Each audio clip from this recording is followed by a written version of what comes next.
All right, so we're going to jump into this digital marketing conversation. So first, I am excited to introduce our panelists.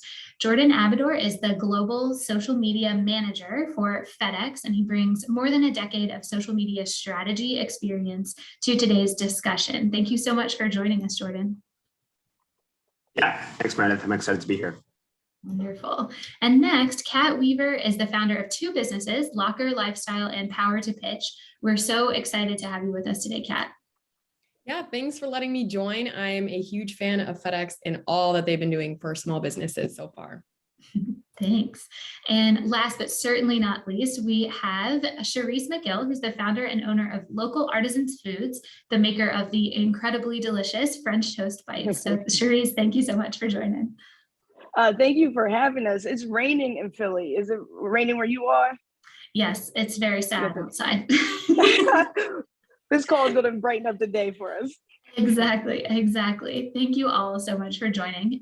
So let's jump in. So I think a really strong place to start when we talk about digital marketing is the website itself. So our first question has to do with that, the website for the business or for the product itself. So how do y'all think about conveying your brand identity or your product's value proposition through the website and creating like a really engaging visual experience or shopping experience for your customer through that website? So we'll start with Charisse and then we'll go to Kat. Okay. Meredith, our business model is so unique in that we started in 2018 as a street food that's gained popularity over time. So street food, no brick and mortar, where we do pop-ups all over the city, but we've grown since then over the past 4 years. So I had to consider, when developing the website, I had to consider what could have drawn someone to this website today, right now. So as soon as you go into our website, I have to capture who you are, give us your email address so we can keep in contact with you because we're forever changing. And then I had to hit them right in the face with our brand and all the products that we have. Then we work backwards from there because once you lost them, they're gone. So what did you come here for? Do you want our French toast bites? Do you want our beer? Do you want our coffee? Do you want our spice? Do you want us to participate at your festival? What do you want while you're here? So that's what I'm thinking about while I'm developing the website. And I did the website myself, and I didn't go to school for anything, just click, click, click. So I was like, what are you here for? And I want to make sure I can get folks to where they need to be with 1 or 2 clicks, because again, once you lose them, they're lost. And that's very important. And the second thing that's very important to me is distinguishing the who. We have 2 constituents. We have a customer and we have a consumer. That's 2 different things. So if a grocery store wants to carry our coffee or our spice, I consider them the customer. The person who buys it off the shelf of that grocery store is our consumer. So how can a customer get in contact to learn about wholesale pricing? Or we do big events. So like big concerts in Philadelphia. So we do Made in America, that's Jay-Z and Beyonce's concert. We do the Roots Picnic, that's with Questlove, and he's on Jimmy Fallon. So we do those. So we do huge concerts. Well, if we apply to Coachella, the first thing they're going to check is to see what other events like that we've done. Now that might not matter to you, Meredith, because you only went to coffee, but I have this website that communicates to those event planners as well, without losing you still, because you really only came for the coffee. So that was very important for me to consider when building the website. So I just kind of keep it very pointed, very direct. But I don't say, hey, if you're an event planner, come over here. It has to be communicated very smoothly. It's like a dog whisper almost. It's like a dog whisper. Like you'll know that I'm talking to you. Yeah. The signal to the person who's looking for it. Yeah, that's really smart. Thanks, Charisse. All right, Kat, what about you? How do you think about the website? Yeah, so she was on point with all those things. I mean, like you said, you're constantly changing and evolving. And the most important thing to keep in mind is you have less than 3 seconds to keep someone on your site. Will know within 3 seconds whether or not they're still interested and want to stay. And for me, before I even got to that point, so whether I was selling wrist wallets, for Locker Lifestyle, or my pitch services for coaching on that side, my strategy was the same. I physically wrote down my brand mission, vision, values, any statements, who's my target customer, who's that low hanging fruit. I wrote all of that down. And then I went to my top 5 competitors and my top 5 favorite websites, and I picked out what I liked and I didn't like. And then I built my site. I didn't have any vision before. I literally went, you don't have to reinvent the wheel when building a website. I had no experience. Like she said, they don't teach you this in college.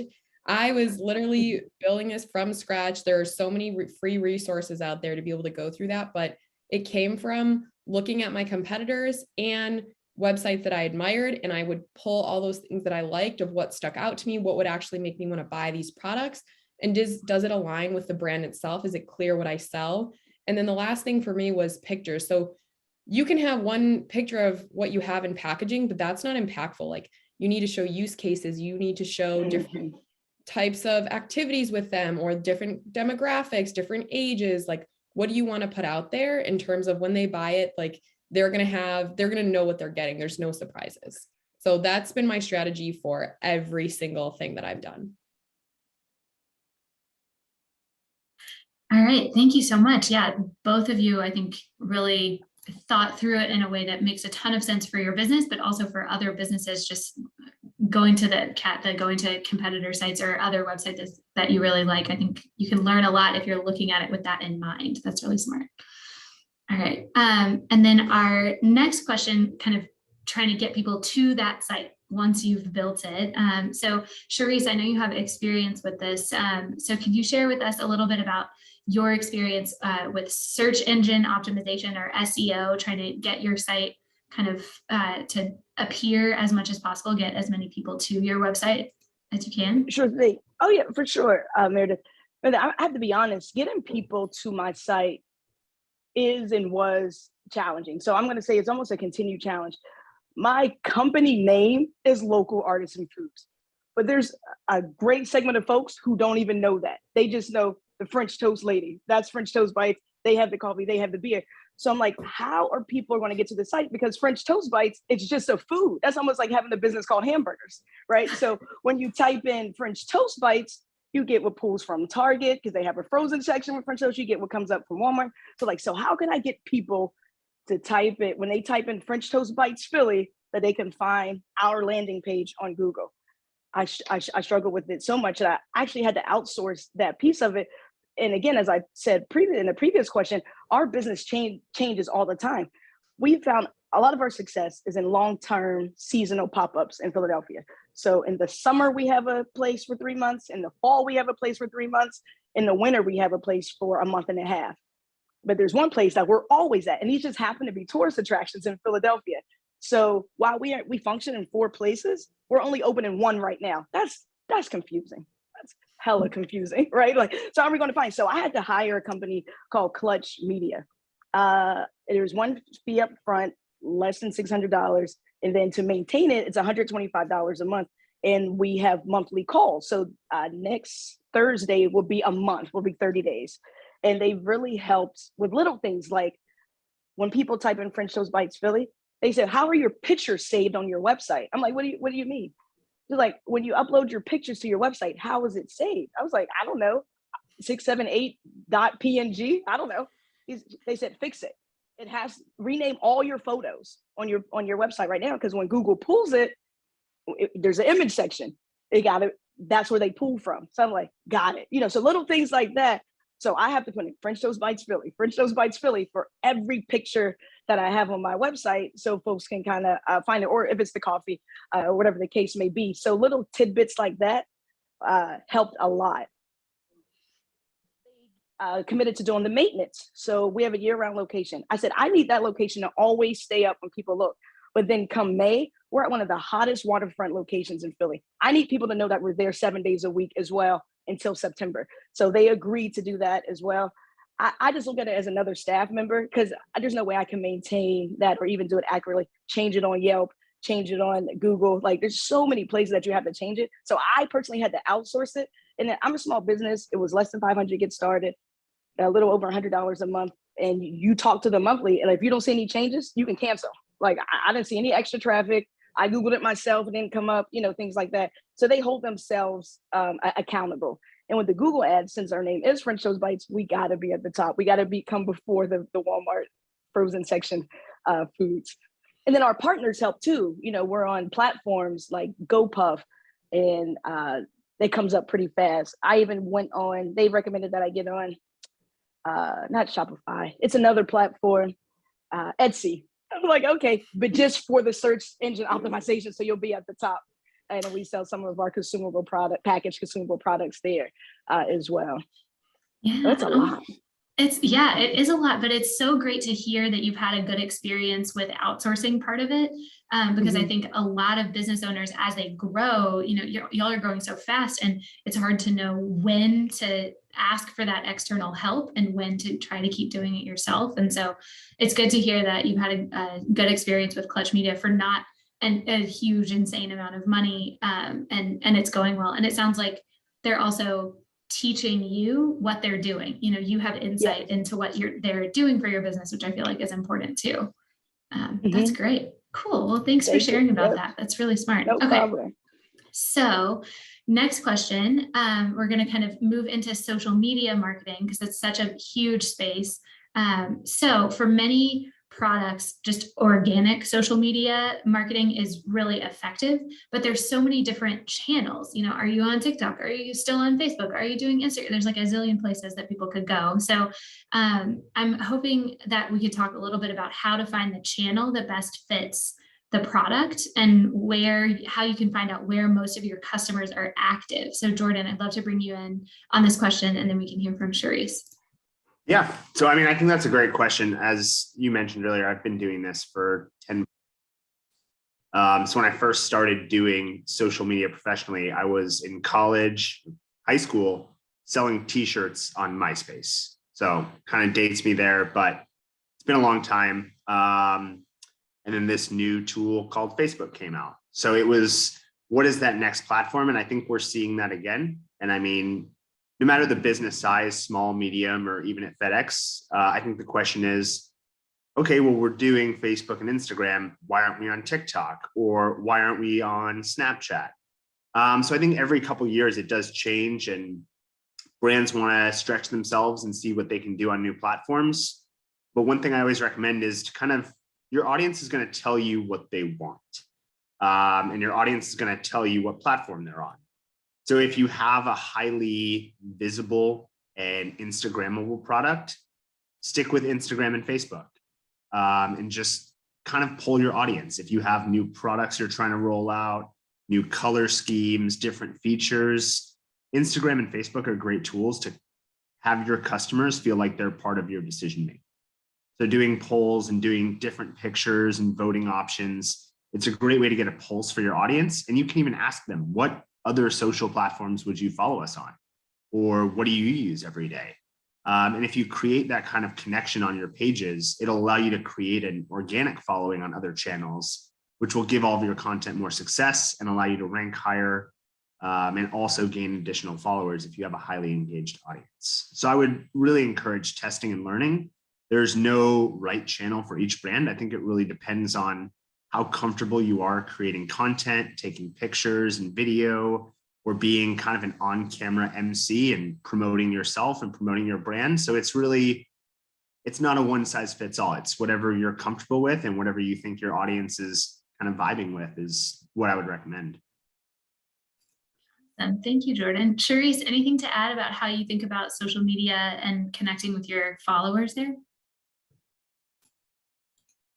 Oh, you're still muted. Oh, rookie mistake. So there's two, and an honorable mention. Okay. So you got to follow me on this. Instagram and LinkedIn. Honorable mention, TikTok. So let me go to Instagram. When I started this business in 2018, I quit my day job on November 15th and launched it on November 17th.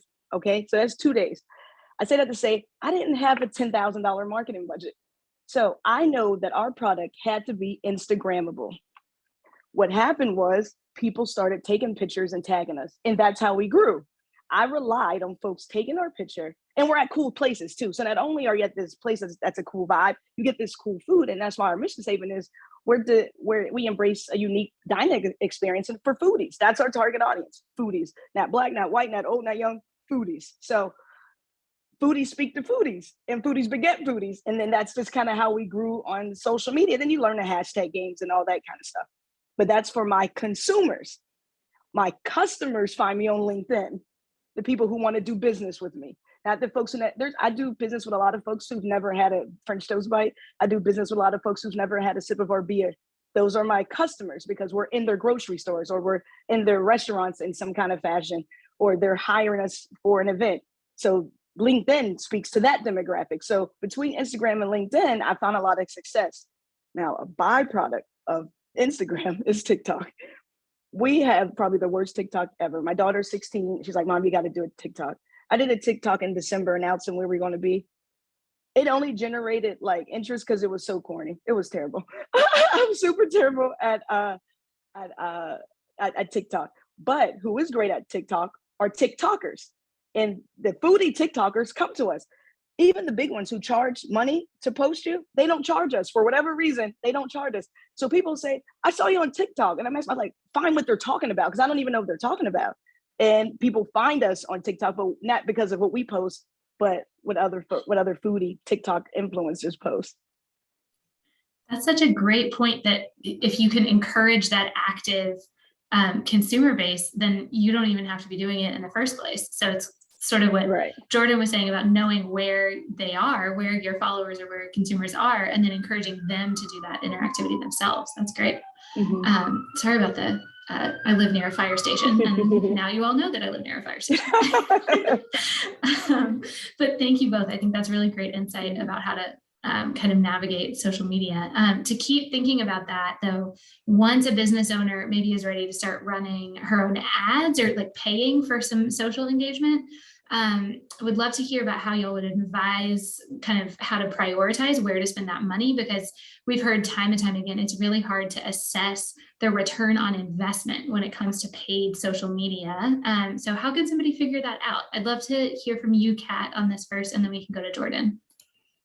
Yeah, absolutely. So I've been burned by plenty of people saying they can run our ads. And I've learned, because that was something I realized really quickly that I didn't enjoy doing. It wasn't even worth me learning because I tried and it was just like, wasn't sticking. It was just one of those things. I could do everything else in the business, but figuring out paid social media marketing, what I learned before I hired now the right people to run our ads was that you always should be testing different forms of content. So we would put out different photos with different graphics, changing up text, different video options, different lengths, things under 10 seconds, under 15 seconds were working.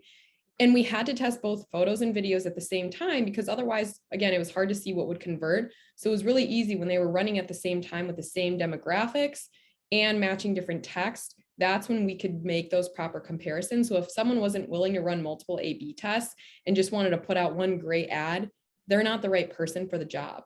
And for us too, I struggled with finding a return on investment from influencers who did even want a little bit or paid amount, or even sending them free product. I'm like, okay, it's worth it. If they get even one order, then I've made money essentially just by giving it away. But if I didn't give them, or when I did give them a custom coupon code, that was a really easy way to track that. And then if I paid an influencer or was paying for video content, I could track what that was bringing in. And then I would compare that to the other demographics of other influencers versus if someone was more travel specific versus more fitness specific. And for me, so Instagram and let's see, Instagram was and Facebook were top for ads for us for the wrist locker side of things. But for the coaching and consulting, I was building relationships on LinkedIn. So you want to figure out where your clients are, where they're spending time, so you can optimize those channels. And if you're driving them to a landing page that's just the front page of your website when you are having them advertise for a wrist wallet, for me, it was like, I need to send them right to the wrist wallet page. That's what they're looking for. You want as little clicks as possible. So for me, it was really optimizing the least amount of clicks to get someone for those budgets. So going through prioritizing for social media marketing, for me, it was, okay, who am I trying to target? What's the kind of content they want to see, and click it, not just because you think it looks pretty. If you were scrolling, would you click on that? And then what are those channels that I'm actually going to put those budgets toward? Those were top of the line for me. And again, I was no expert. I actually hated doing it. But when I figured out those things, it led me to hiring now the right people. That's great. Thanks, Kat. Jordan, anything to add on the paid social side? Yeah, I mean, I think Kat hit it on the head perfectly. It's a lot of testing and learning. I think your organic strategy should really inform your paid strategy. And similar to what Kat was saying, if you're always be testing, is kind of the big philosophy in digital marketing. And that is A/B testing, that is video versus photo, long form content versus short form content, directing people to your blog where you either gate some content to collect an email address or to collect a social follow. Those are all good tactics. And I think once you have a good idea of what your audience likes, you can extrapolate that. So if your audience likes a picture of the orange bicycle over the green bicycle, then maybe test an ad with that unit and target it to people who are similar to your existing following. And I know the algorithms have changed and the ad buying platforms have changed significantly over the last couple of years. But it's still a good idea to put your organic strategy first and then let your paid strategy follow. And I think the ROI, again, it's a tough question because each small business owner measures ROI differently. So if you are direct to consumer, it's probably a different ROI model than if you're trying to get your food into a grocery store. So you're going to have a different ROI metric in how you measure your spend. So if it's looking at website clicks or direct conversions or meetings that you've gotten with a supplier, I think those are all different forms of ROI that you can look at, and just kind of benchmarking to the channel. So you can do lead form ads on Facebook, you can do video play or website ads on Instagram. And I think kind of similar to the last answer, it is each business is different. All of us have different target audiences who have different needs that we're trying to solve. And I think just get comfortable testing and learning new things. It doesn't have to be a huge investment in social ads, but you can find a unit that converts really well. And then you can expand the program. I think it's all about being curious and kind of teaching yourself and then going to an agency once you're ready to scale or expand the amount of money that you put behind that paid social. All right, thank you so much. Yeah, I think that's an important lesson. Just don't be afraid to play around with it, kind of test and experiment. All right, so kind of building on that conversation, you were talking about testing different types of content. I'd love to talk a little bit more about content strategy.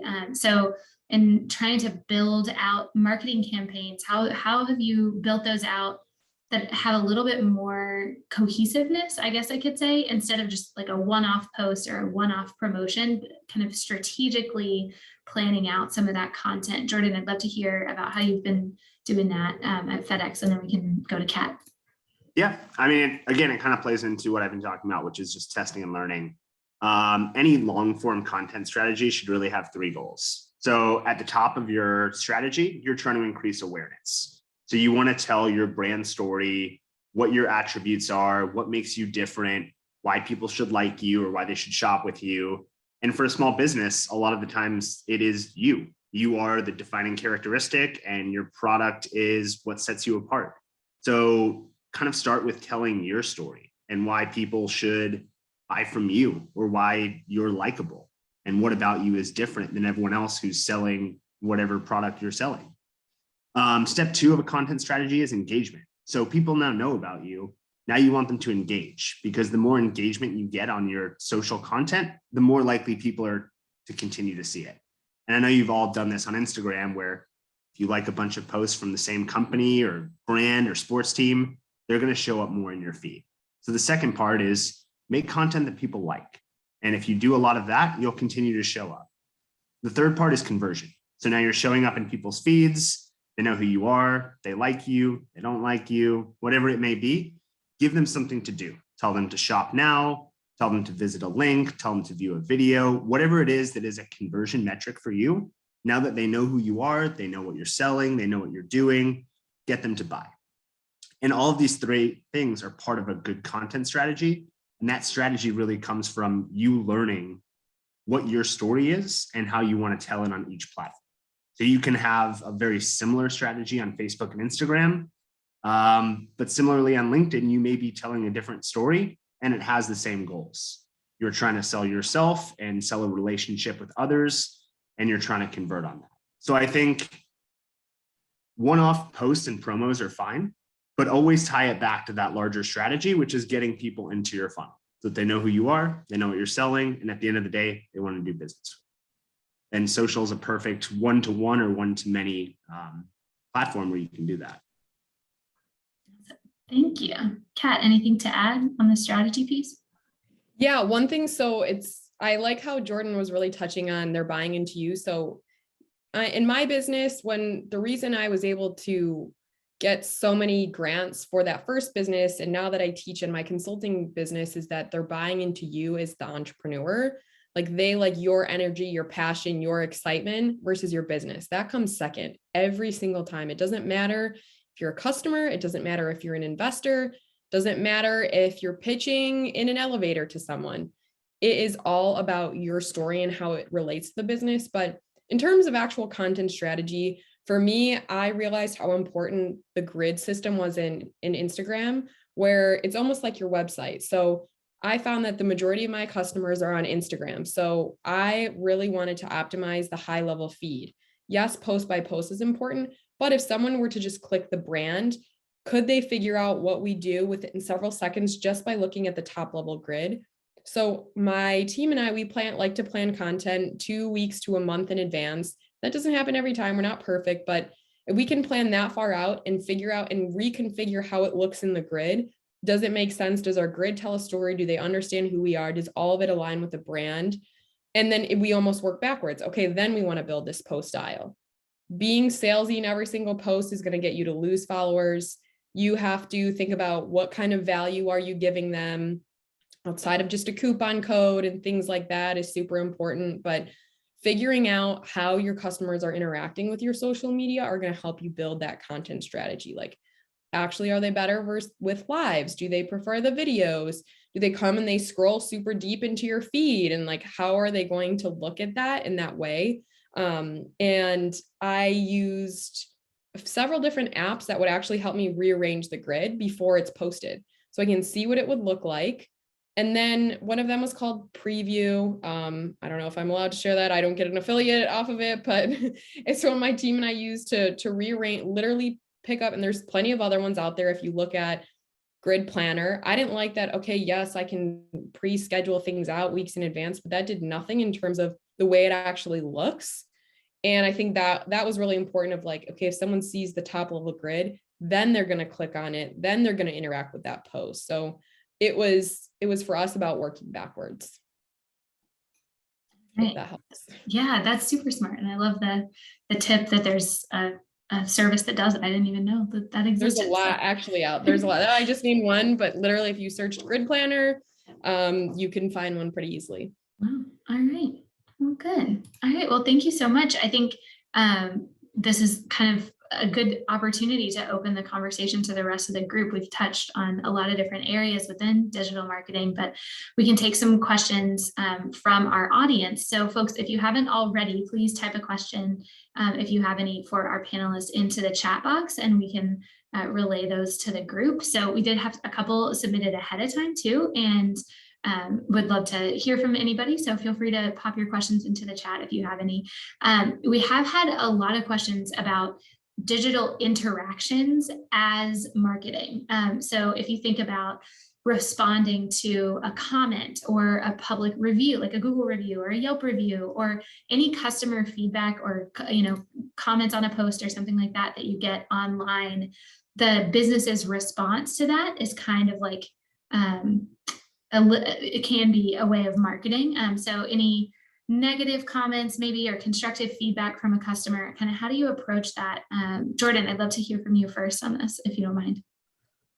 Yeah, so I see Kelly's comment on negative comments, and we are a shipping company, and most of you have been in an e-commerce first mindset as both business owners and consumers, and shipping companies have struggled with on-time delivery, and that's just kind of a nature of the curve ramping in the online delivery space, and our growth curve really shifting over the last couple of years.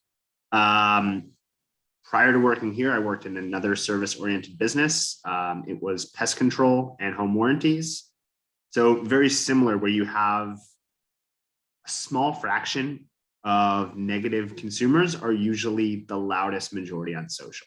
And it is extremely inauthentic to remove the comments. You just have to, it stinks, but you kind of have to deal with it. A lot of I brands. have a story on this after Jordan real quick. Sorry, I didn't want to go to the next. I'll let you finish, but I have a great story about this. Oh, no, chime in. I'm just kind of rambling. Oh, no, go ahead. So, I mean, I think the best way to do it is to be transparent and to give your customers honest answers. Either a we messed up or we're looking into it, or give us a call at this number. But the sooner you can take it off of your social platform into some form of remediation, the better, because you don't want your dirty laundry playing out on social. And if you go in and delete negative comments, people keep receipts and they will air that out. And that looks so much worse than just addressing it. Because if you go through and you're like, delete, everybody loves me, look at that. People who are not happy are then going to comment on the next post and the next post and the next post. So it's really, you don't want to open that Pandora's box. It's easier to just deal with the person who's upset on the first occurrence and maybe turn them around and have them become a promoter because of the service that you were able to provide, or because of. Oh, Jordan froze for a second. I was gonna say, I thought that was me. Okay. No problem. I'm sure he'll come back. But Kat, you said you had a story? Yeah, so I did, well, one thing too is you have to work actually really hard to get people to leave you good reviews, because when you think about anytime you interact with a brand, you're shopping on an almost weekly basis at least. You don't think you had a good experience, you don't think to leave a review. But if you get pissed off, you're way more likely to speak your piece. So you do have to actively work to ask, get people to leave those good reviews, incentivize them if they did have a good experience, or ask, how can we improve your experiences? But my story came from, my brand was on Good Morning America, and the USPS, we shipped, some people paid for expedited through FedEx, some people paid for regular through USPS. We did both. And this one woman she chose USPS, obviously was the wrong choice, and it came late, and she was mad at us. And I sent her it was just email, it was private email saying that, I'm so sorry, once it leaves us, we're not responsible. I explained the whole situation. Here's your tracking information. We'll keep an eye on it for you. We'll contact the post office. It is way out of our hands, but I went out of my way to make sure that she's getting it, had a good experience.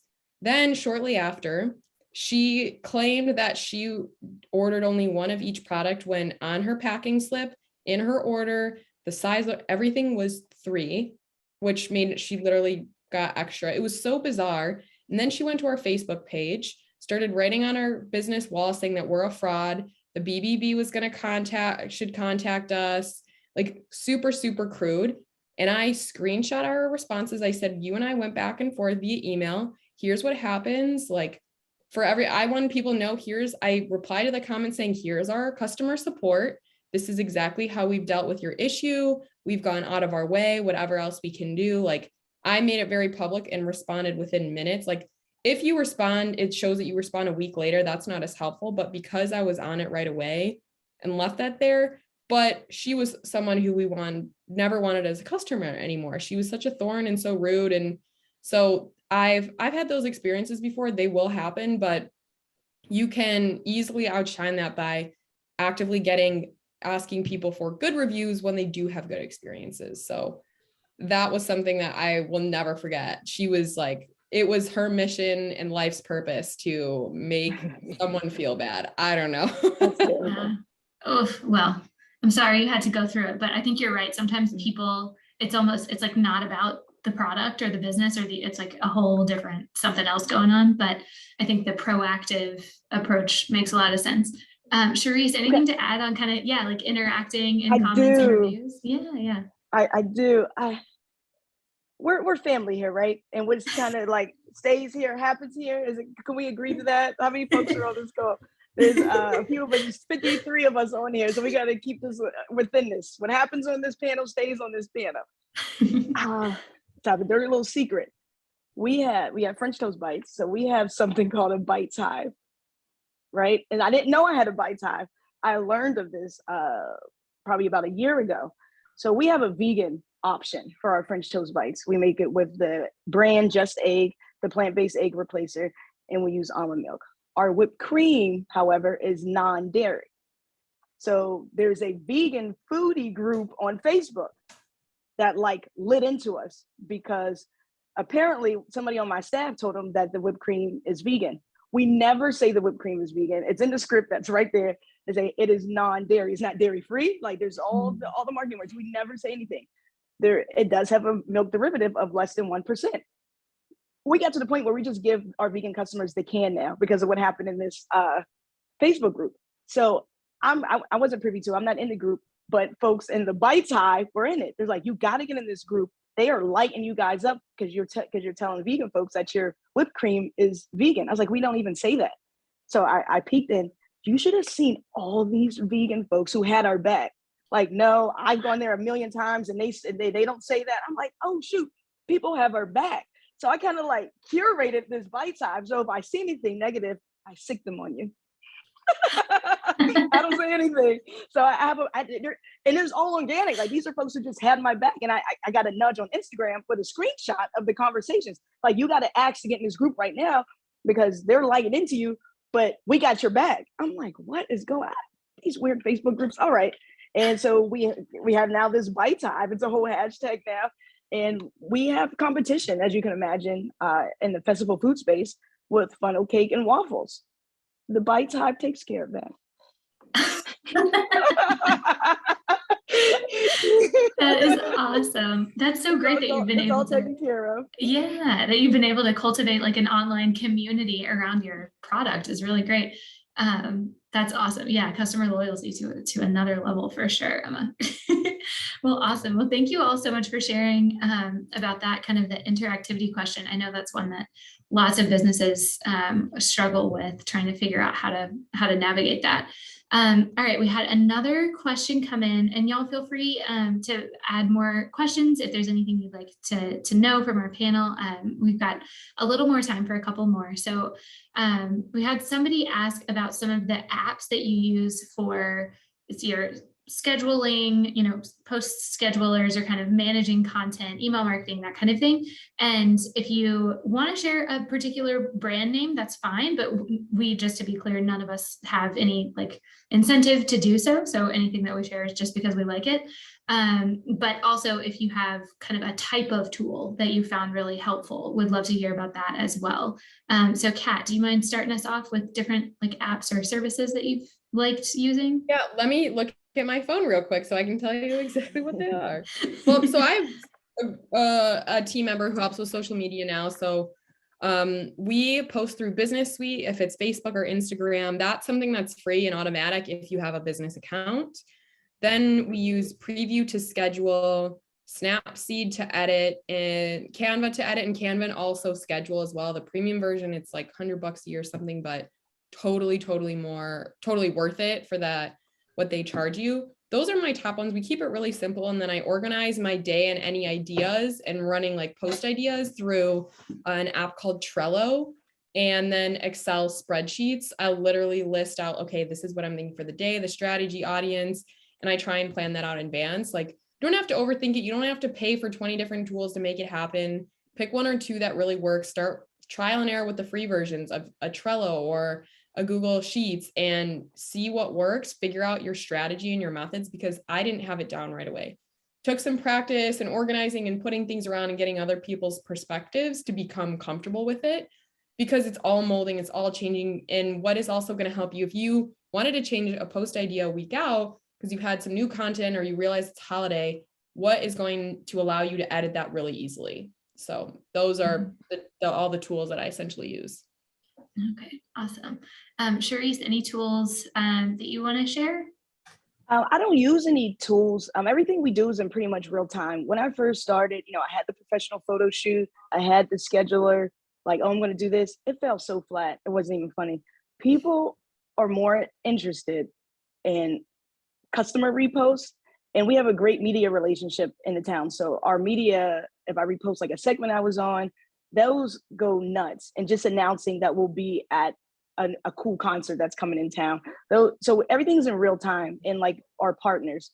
So I knew with promoting this event, I had a conflict, so I don't want things to get overshadowed. So I'm a part of Accelerator program with GoPuff, and they released something for Black History Month. So I'm like, I don't want this to overshadow the stuff I have going on, the panel that I have on Thursday. So I really had to be mindful about that and not double post too. But I just had to do it. But we just had to do things in real time, and that's where we found the most success.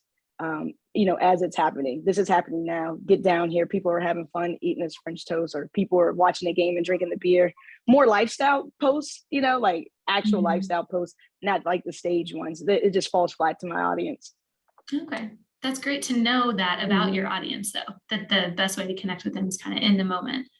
Right. Cool. And through our partners. So like if GoPuff says something or a brew partner does something, if I repost that, it goes nuts. Yeah. Awesome. All right, Jordan, anything to add on the tools or tech tips at all? Yeah. So, I mean, I have a promo code for Canva. No, I'm just kidding. I know a lot of us use Canva, either the free or the premium. They're both good, but they allow you just to, if you're not super creative and if you're not good with Photoshop, they give you some templates to use that can allow you to quickly make content for social. So I think it's a great tool to use and explore. For scheduling, I mean, there's HubSpot, there's Sprout Social, there's Sprinkler, there's Salesforce. Just find one that you like and that gives you the platforms that you're on. If you're not on TikTok and LinkedIn, you don't need a schedule for those. So if you like HubSpot or Sprout, those are usually the small business friendly ones because they're maybe $15 to $20 a month for a scheduler. That are probably good as well. Enterprise solutions are a little different. I know we use Salesforce because it allows us to tie in our social, email, display advertising all in one. But for email marketing, I've used MailChimp for years as a small business owner, and it's super intuitive, very easy to do contact management, A/B testing, scheduling, subject line. So just a lot of good tools, and they're decently affordable for small businesses as well. Yeah, that's great. Thank you. All right, we have a couple more questions that came in. Karina, hi. So Karina asked if you have recommendations for beating the Instagram algorithm to get more engagement in your posts. I confess, I don't even know what that means. I don't even know how to beat an algorithm. And Jordan, you're saying it costs money to beat the algorithm? Yeah, I mean, that's the only, Facebook speaks money.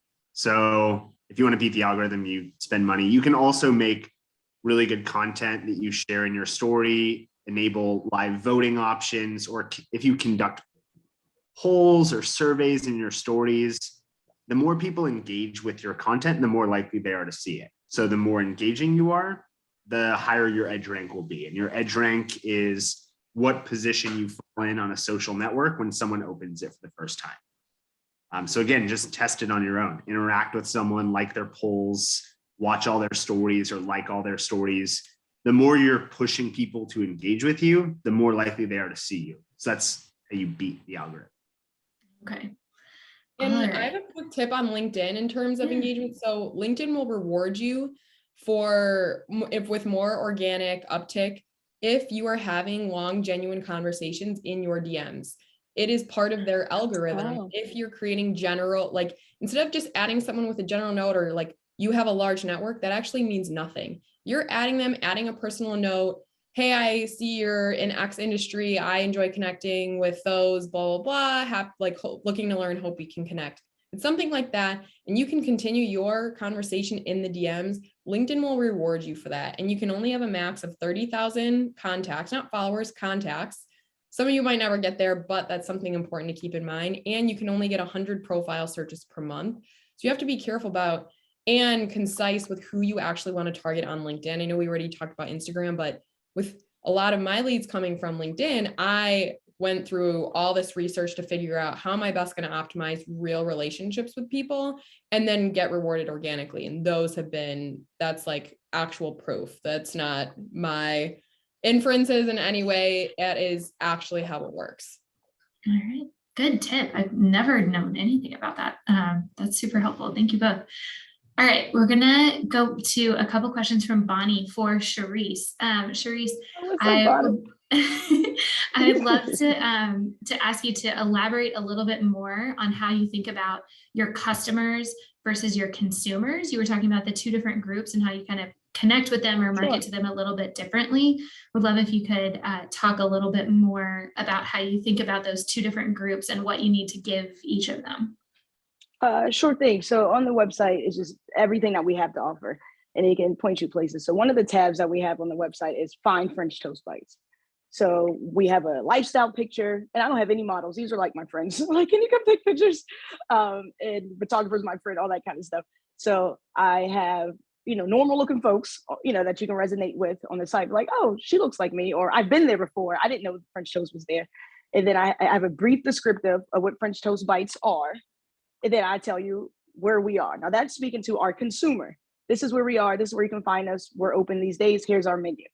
The next part, I have our seasonal pop-ups, but I have coming soon until we're there because we got some haters. So I don't want people. So there's a thing called vendor appropriation when you go to big festivals. So now they're not going to have 5 suites.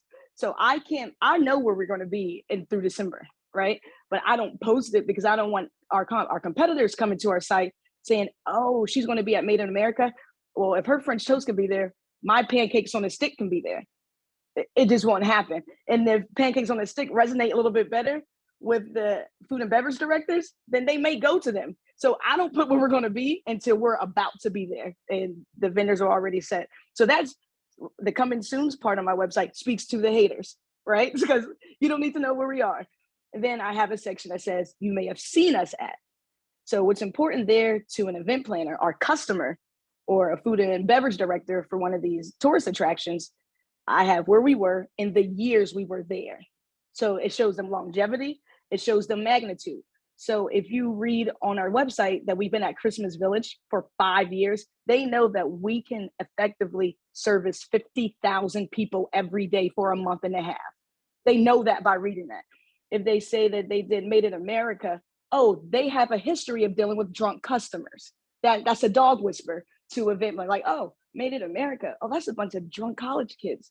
Okay, they can handle that, so it's a dog whisper to see. So I have, you may have seen us at, it kind of speaks to our consumer just saying, oh, I remember I did have those French Toast Bites when I came to Philly, but it's really to our customers, that part with the dates and everything like that. But it still kind of reads like, oh, that's cool. They've been there for years.